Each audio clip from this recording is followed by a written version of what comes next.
Tulad ng pribadong sektor, hindi rin inabsuelto ng Pangulo ang mga manggagawa ng gobyerno.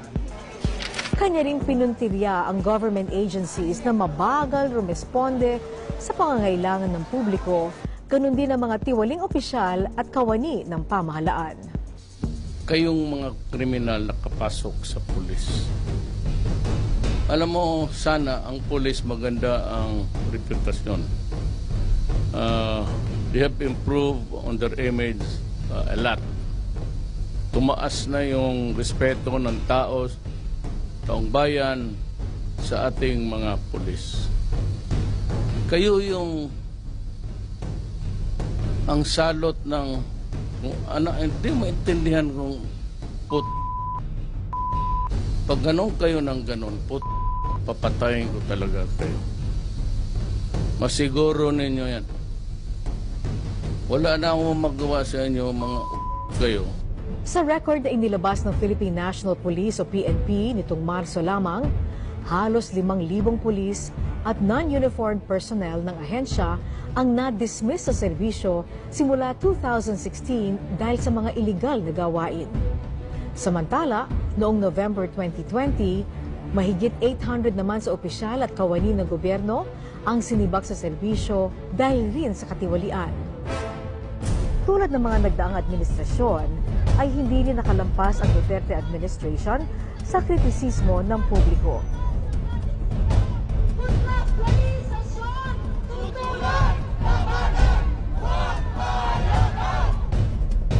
Mr. President, I congratulate you for your effort to see to it that the country will survive in these critical times. Hindi dapat gamitin ang mainit na kaisipan na kagaya ng mga kritiko natin. Dapat balance lang ang approach natin at mahinahon. Ang pinakamadaling gawin kasi is magpuna. No? And ang pinakamadaling gawin is to offer suggestion on hindsight. In other words, nangyari na muna, saka mo makikita kung ano yung mas magandang pamamaraan.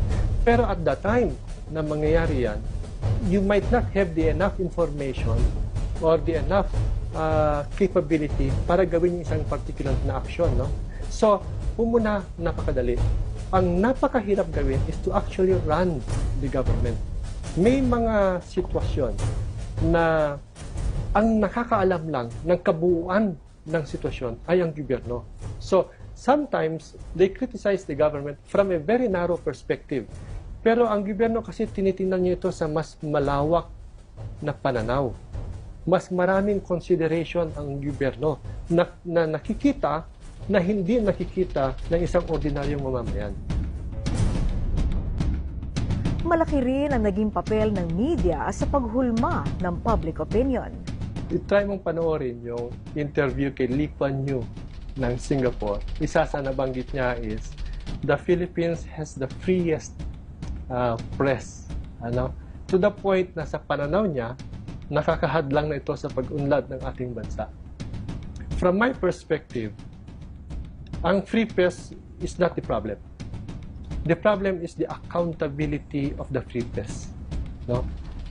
Hindi kasi tama na i-interpret natin ang kalayaan ng paghahayag sa kawalan ng responsibilidad. Ang tanong sa atin ngayon is, who is holding the press accountable sa kanilang mga statements?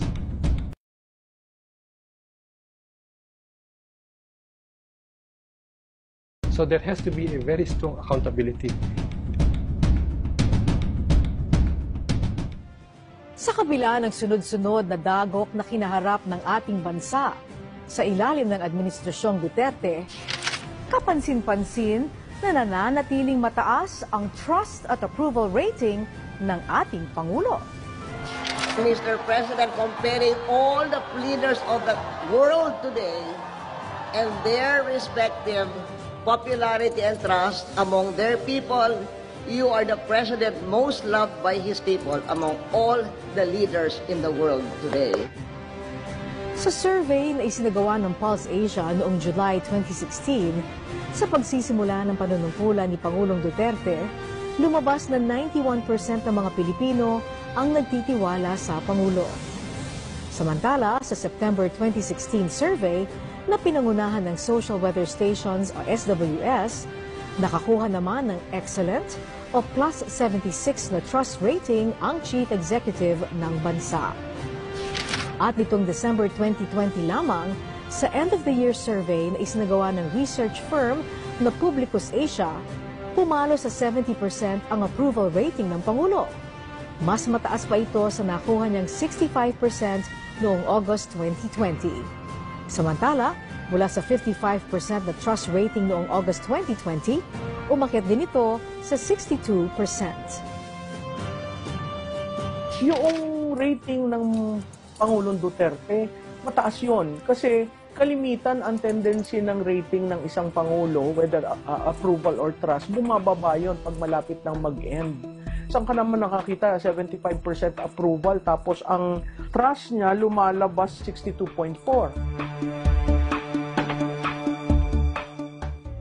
Bakit nga ba maraming Pilipino ang nagtitiwala sa Pangulo sa kabila ng sunod-sunod na problema at suliranin ng ating bansa?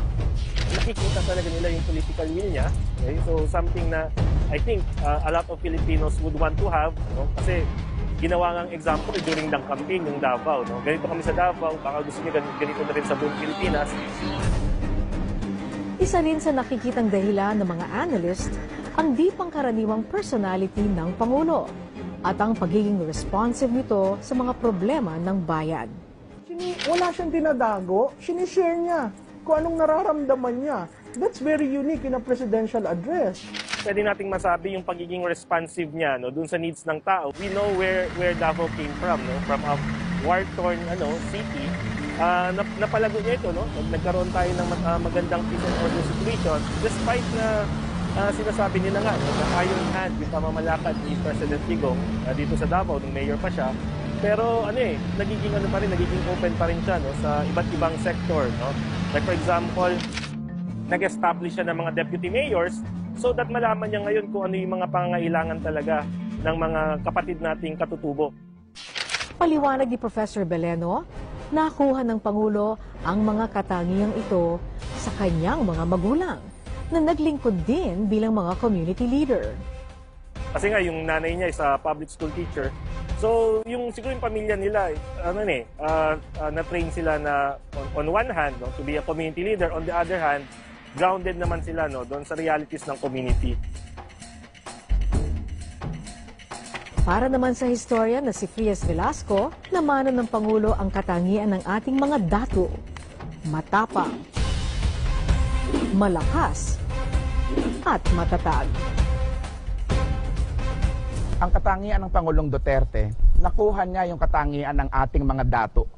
Sapagkat ang ating mga dato ay larawan ng kalakasan, larawan ng katapangan, larawan ng katatagan, na ang karaniwang mga mamamayan mas pinipili yung mga uri ng leader na tinatawag na orang besa.